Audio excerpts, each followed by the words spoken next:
Party की आपकी बड़ी बैठक थी, अधिवेशन था जी। और आपने पंचायत चुनाव और विधानसभा चुनाव में मजबूती से उतरने का ऐलान भी किया। यूपी की राजनीति में आप 93 से एक्टिव है, इस बार क्या नया होगा? वार्षिक बैठक थी और कुछ औपचारिकताएं होती हैं।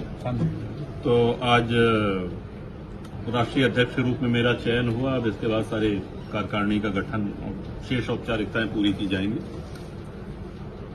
पंचायत चुनाव लगभग 1 वर्ष बचे हैं, तो उसके लिए भी जो निर्देश देना था वो दिया और इसके साथ ही साथ विधानसभा चुनाव में भी सबको लग जाने के लिए और सही प्रत्याशी, मजबूत प्रत्याशी ढूंढते लें, इसके लिए भी निर्देशित किया गया। अब ये समय समय पर बैठकें इस तरह की होती है। आपने कहा कि आज राजनीति में आपके मन से बात उठी कि जातिवाद हावी है।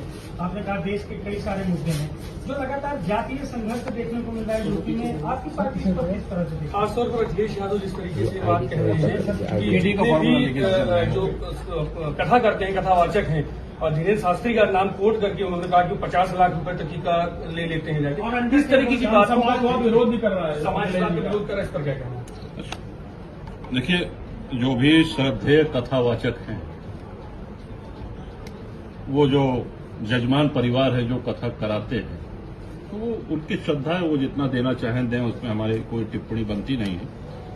इतना हम अवश्य कहेंगे कि हर जाति के व्यक्ति को भगवान की कथा कहने का अधिकार है। हालिया जो विवाद हुआ वो इस कारण से हुआ कि उसमें पहचान छिपाई गई। ये आप ही लोग के माध्यम से हमको जानकारी थी, तो पहचान छिपाने की कोई आवश्यकता नहीं थी। दूसरा, ये 2 लोगों का झगड़ा है, एक वो कथावाचक महोदय और दूसरा वो जजमान परिवार जो कथा करा रहा था। लेकिन इसको ऐसा रूप देना कि पूरे प्रदेश में जातीय विष घोला जाए, इसके हम खिलाफ हैं और इसका विरोध करते हैं। अखिलेश यादव जिस तरीके से उनको सम्मानित हम किसी का किस तरीके से देखते हैं? सम्मानित हम सबको करते हैं, सम्मानित करा, अच्छा किया, लेकिन फिर वही कहेंगे कि हर जात के व्यक्ति को भगवान की कथा कहने का अधिकार है और हमारी संस्कृति रही है।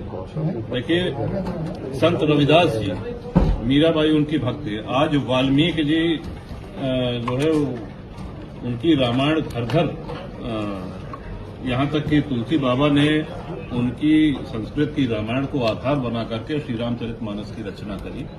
तो कितना सम्मान है वाल्मीकि जी का। तो सनातन में जातिवाद था नहीं, किंचित कारणोंवश बाद में आ गया है और हम सब लोगों को इसका निदान, इसका विरोध करना चाहिए। इस समस्या का निदान होना ही चाहिए। जहां तक बात हमारी व्यक्तिगत है और जनसत्ता दल की है, तो हमारा जातिवाद में कोई कभी विश्वास नहीं रहा। 32 वर्ष विधानसभा में हो गए हैं।